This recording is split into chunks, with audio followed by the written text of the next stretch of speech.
जय Shri Mahakal friends, welcome back to my channel. मैं हूं न्यूमेरो अतुल। फ्रेंड्स, आज बात करेंगे कुंडली के 5th हाउस की और जानेंगे कि जब 5th हाउस में केतु प्लेस हो जाते हैं तो वो हमें किस तरह का रिजल्ट्स वहाँ देते हैं।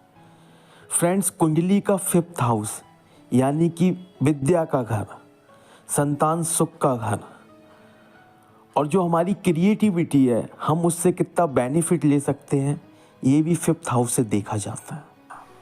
5th हाउस में बैठे केतु सबसे पहले व्यक्ति को कंफ्यूज करते हैं। व्यक्ति के पास ज्ञान होता है, नॉलेज होती है, लेकिन उसके बावजूद भी व्यक्ति सही डिसीजन नहीं ले पाता। ये एक नेगेटिव पॉइंट भी है और अगर दूसरे दृष्टिकोण से देखें तो ये एक पॉजिटिव पॉइंट भी है, क्योंकि कन्फ्यूजन की वजह से ही हमारे व्यक्तित्व के अंदर जिज्ञासा उत्पन्न होती है और जिज्ञासा हमें किसी भी विषय की गहराई में लेके जाती है, किसी भी समस्या की गहराई में लेके जाती है। और जब हम किसी भी समस्या, किसी भी विषय की गहराई में जाएंगे तो रिजल्ट तो पॉजिटिव आना स्वाभाविक है। फ्रेंड्स, 5वां हाउस विद्या का हाउस है।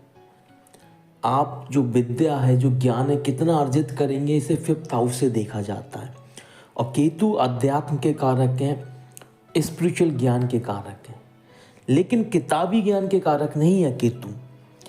तो यहाँ बैठे केतु भले ही व्यक्ति को एकेडमिक जो नॉलेज होती है, एकेडमिक ज्ञान भले ना दें, ऐसे व्यक्ति के पास भले ही बड़ी डिग्रियाँ ना हों, लेकिन ऐसा व्यक्ति अपने एक्सपीरियंस से, अपने अनुभव से, अपने व्यवहारिक ज्ञान से आध्यात्मिक और दार्शनिक ज्ञान जो है उसे प्राप्त कर लेता है। और केतु मोक्ष के कारक भी हैं, तो अपने ज्ञान की दम पे ऐसा व्यक्ति मोक्ष को भी प्राप्त कर सकता है। केतु अलगाव के कारक होते हैं, किसी भी चीज़ से डिस्कनेक्ट करते हैं।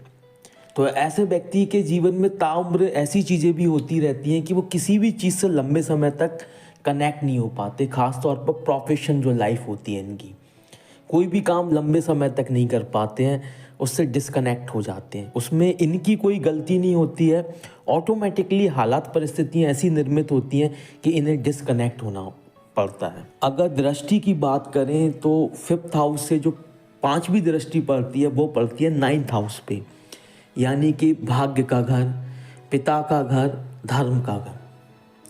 सो फ्रेंड्स, आप सभी जानते हैं कि केतु अलगाव के कारक है और 5th हाउस में जो डिस्कनेक्शन पावर होती है वो पीक लेवल पे होती है। इसीलिए इनके फादर से जो इनके संबंध होते हैं सामान्य होते हैं। इनके फादर की जो कैपेबिलिटीज़ होती हैं, जो ज्ञान होता है, उसका कोई विशेष फ़ायदा नहीं उठा पाते। लेकिन अगर कुंडली में गुरु की स्थिति स्ट्रांग है, गुरु पावरफुल है, तो फिर इन्हें भाग्य का पूरा पूरा साथ मिलता है और भाग्य की दम पे बहुत बड़े बड़े काम कर लेते हैं। धार्मिक बहुत ज़्यादा हो जाते हैं, माइथोलॉजिकल जो पावर्स होती हैं, माइथोलॉजिकल जो ज्ञान होता है उस पर बहुत ज़्यादा बिलीव करते हैं। और एक जो प्रॉब्लम यहाँ क्रिएट होती है वो ये होती है कि ज्ञान कई सारा होता है इनके पास, लेकिन उस ज्ञान का जो बेनिफिट लेना होता है वो बेनिफिट ये नहीं ले पाते हैं, क्योंकि गुरु की कहीं ना कहीं कमी होती है। केतु के पास सिर्फ धड़ है, आँख, नाक, कान, मुख नहीं है, सिर्फ धड़ है। तो इसीलिए उस व्यक्ति को, जिस व्यक्ति के 5th हाउस में केतु होता है, उसे एक गुरु की आवश्यकता होती है ताकि वो उसे मार्गदर्शन दे सके। और जब इन व्यक्तियों को मार्गदर्शन मिल जाता है, कोई गुरु मिल जाता है, कोई डेडिकेटेड गुरु मिल जाता है और जो इन्हें राह दिखा देता है, तो फिर ये बहुत बड़े फिलॉसफर, रिफॉर्मर और इतने बड़े बड़े काम कर देते हैं कि जो कल्पना से परे हैं। तो इसीलिए गुरु की जो भूमिका होती है बहुत महत्वपूर्ण होती है इनके जीवन में। बात करें 7वीं दृष्टि की तो वो पड़ती है एकादश भाव पर, जिससे इन्हें काफ़ी लाभ भी होता है। जुआ, सट्टा, लॉटरी, आकस्मिक धन लाभ होना स्वाभाविक है। साथ ही अगर ऐसे व्यक्ति कोई भी काम सर्विस बेस्ड काम करते हैं, किसी भी तरह की सर्विस को अपना प्रोफेशन बनाते हैं, तो उससे भी अच्छा खासा लाभ ले लेते हैं। जुआ, सट्टा, लॉटरी से पैसा तो प्राप्त करते हैं, लाभ भी होता है, लेकिन नियमित नहीं होता है, रेगुलर नहीं होता है। तो ऐसे व्यक्ति को ध्यान देना चाहिए कि नियमित रूप से जुआ, सट्टा, लॉटरी, शेयर मार्केट पे डिपेंड ना रहे। और जो व्यक्ति शेयर मार्केट का काम करते हैं तो मैं उन्हें सलाह दूंगा कि ट्रेडिंग ना करें, इंट्रा जो डे जो ट्रेडिंग होती है वो ना करें। इन्वेस्टमेंट कर सकते हैं, निवेश कर सकते हैं, लेकिन आप रेगुलरली जुआ, सट्टा, शेयर मार्केट अगर इन चीज़ों पे डिपेंड हो जाएंगे तो नुकसान होगा। पार्ट टाइम आप ये काम कर सकते हैं, समय समय पर अपनी किस्मत को आजमा सकते हैं। और सर्विस बेस्ड काम जो होता है वो इनके लिए हमेशा लाभ ही देता है, रेगुलर इनकम में कन्वर्ट हो जाता है वो काम, अगर कोई भी सर्विस बेस्ड काम है। बात करें नौवीं दृष्टि की तो वो पड़ती है इनके लगन पर, यानी कि फर्स्ट हाउस पर। फ्रेंड्स, मैं सभी को बता देना चाहता हूँ कि कोई भी ग्रह जब लगन पर दृष्टि डालता है तो उस ग्रह का प्रभाव व्यक्ति के व्यक्तित्व में आ जाता है। इसीलिए फिफ्थ हाउस का जो केतु होता है जब लगन पर दृष्टि डालता है तो व्यक्ति ऑकल्ट साइंस को बहुत ज़्यादा मानता है। गुण विज्ञान, एस्ट्रोलॉजी, न्यूमरोलॉजी, रेकी, किसी भी तरह की ऐसी विद्या जिसे सामान्य आंखों से नहीं देखा जा सकता, उस विद्या को ऐसे व्यक्ति बहुत ज़्यादा मानते हैं। ऐसे व्यक्तियों के पास एक विशेष सेंस पावर भी होती है। साथ ही साथ एक नेगेटिव पॉइंट की बात करें तो ऐसे व्यक्ति अपनी ताकत से अनजान होते हैं। इस बात का अंदाज़ा उन्हें बहुत मुश्किल से पता लग पाता है कि वो इस संसार में क्यों आए हैं, क्या उनका टैलेंट है, क्या उनकी स्ट्रेंथ है। अगर गुरु मिल जाता है सही समय पे तो फिर कोई परेशानी नहीं है, क्योंकि गुरु आईने का काम करता है।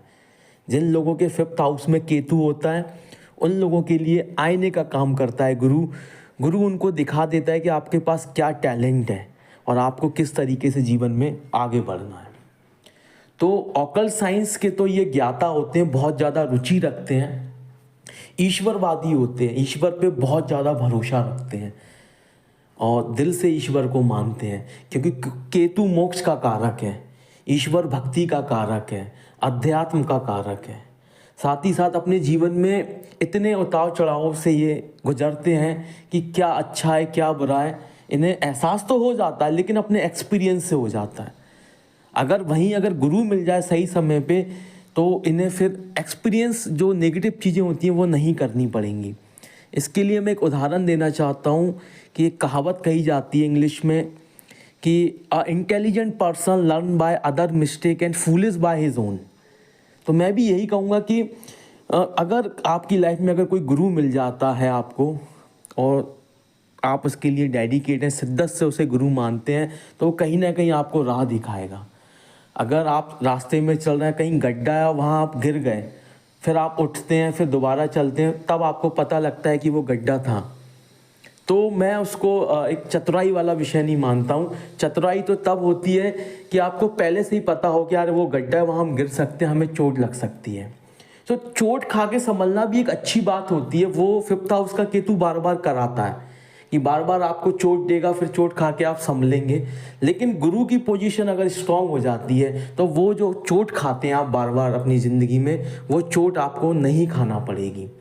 तो इसीलिए फिफ्थ हाउस का जो केतु होता है, अगर उसमें उपाय भी दिए जाते हैं तो गुरु को स्ट्रांग करने के उपाय दिए जाते हैं, क्योंकि फिफ्थ हाउस विद्या का घर है और विद्या हमें कहाँ से मिलती है? गुरु से मिलती है।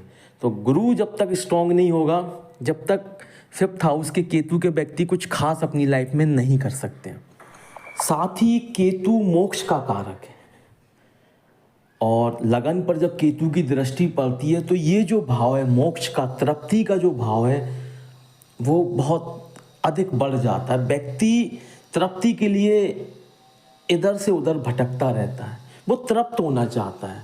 अगर वो प्रेम चाहता है तो वो इतना प्रेम चाहता है कि उसकी आत्मा तृप्त हो जाए, लेकिन उसे सामान्य जीवन में आसानी से वो प्रेम नहीं मिलता। इसीलिए लव लाइफ में चोट खाते हैं ऐसे व्यक्ति। लव लाइफ में इनके साथ धोखा हो जाता है, जिसे अपना सच्चा प्यार समझते हैं वो व्यक्ति इन्हें धोखा दे जाता है। फिर शादी होती है इनकी। शादी होने के बावजूद भी जो तृप्ति का जो गुण होता है, वो तृप्ति इन्हें अपनी वाइफ से भी नहीं मिल पाती है, ऐसा इनकी सोच होती है। शादी के बाद भी एक प्रेम की तलाश में होते हैं कि इन्हें एक प्रेम मिल जाए, जो भरपूर जो प्रेम है वो ये करना चाहते हैं। अगर मैं ये कहूँ कि फिफ्थ हाउस के केतु का जो व्यक्ति होता है वो ताउम्र प्रेम की तलाश करता रहता है।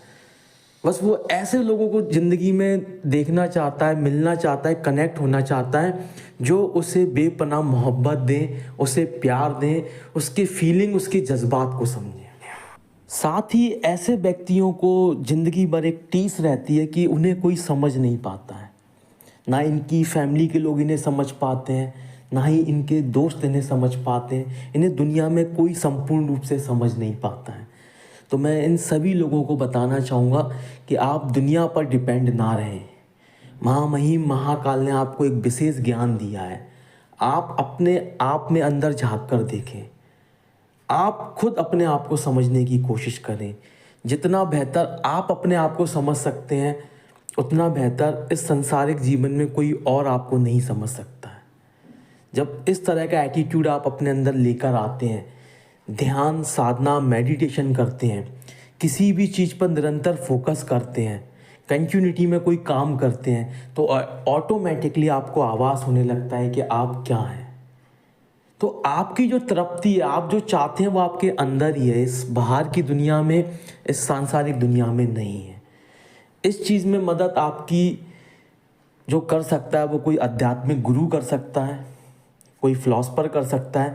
गुरु कोई भी हो सकता है, आपका भाई हो सकता है, आपके पिता हो सकते हैं, कोई स्पिरिचुअल हीलर हो सकता है। गुरु कोई भी हो सकता है, बस आपका डेडिकेशन उस गुरु के प्रति होना चाहिए, क्योंकि वो गुरु जो है वो आपकी लाइफ में जो लाइट चाहिए, जो डायरेक्शन चाहिए, वो आपको दे सकता है। और अगर रेमेडी की बात करें कि 5th हाउस का जो केतु होता है, अगर उसे स्ट्रॉन्ग अगर हम करना चाहते हैं, उसकी पावर का अगर हम इस्तेमाल करना चाहते हैं, तो उसका वैदिक एस्ट्रोलॉजी में एक सिंपल सा उपाय है, वो है डॉग।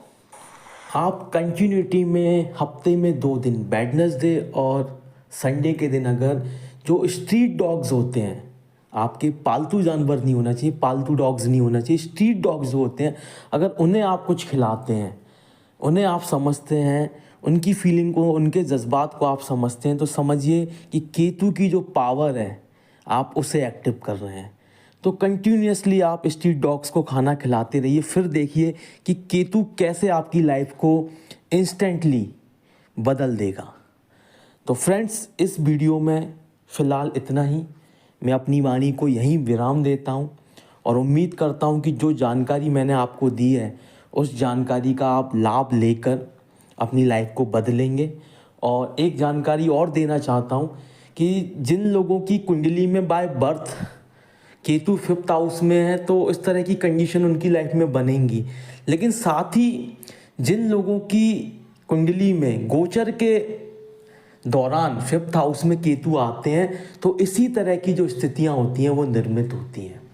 तो वो व्यक्ति भी इस चीज़ से लाभ ले सकते हैं। वीडियो अगर पसंद आया तो प्लीज़ वीडियो को लाइक करिए, शेयर करिए और चैनल को सब्सक्राइब करना ना भूलें। So friends, good bye and जय श्री महाकाल।